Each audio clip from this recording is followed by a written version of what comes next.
Satyabhama Institute of Science and Technology, Chennai. Satyabhama Institute of Science and Technology, Chennai. கொடைக்கானலில் கோடை விழாவை முன்னிட்டு நட்சத்திர ஏரியில் நடைபெற்ற அலங்கார படகு போட்டிகள் பார்வையாளர்களை வெகுவாக கவர்ந்தது. இது குறித்து விவரங்களோடு இணைகிறார் செய்தியாளர் குறிஞ்சிவேல். விரிவான விவரம். வணக்கம் கௌதமி. மலையிலே இளவரசியான கொடைக்கானலில் கோடை விழாவை முன்னிட்டு இன்று நட்சத்திர ஏரியில் அரசு துறை சார்பில் அலங்கார படகு போட்டிகள் நடைபெற்றது. இந்த போட்டியில் சுற்றுலாத்துறை, தோட்டக்கலைத்துறை, ஊராட்சி ஒன்றியம், மீன்வளத்துறை ஆகிய 4 அரசு துறைகள் சார்பில் அலங்கார படகு போட்டியில் கலந்து கொண்டனர்.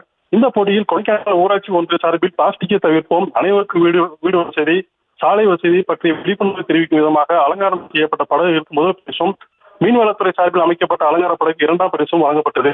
அதே போல சுற்றுலாத்துறை சார்பில் ஜல்லிக்கட்டு காளைக்கும் 3ஆம் பரிசும், தோட்டக்கலை சார்பில் அமைக்கப்பட்ட மலர்களால் வடிவமைக்கப்பட்ட வாத்துக்கு 4ஆம் பரிசும் வழங்கப்பட்டது.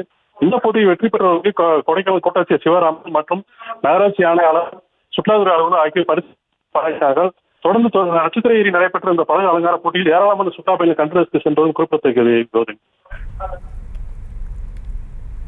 விவரங்களுக்கு நன்றி குறிஞ்சிவேல். Satyabhama Institute of Science and Technology, Chennai. Satyabhama Institute of Science and Technology, Chennai. செய்திகளை உடனுக்குடனும் துல்லியமாகவும் தெரிந்து கொள்ள சப்ஸ்கிரைப் பண்ணுங்க.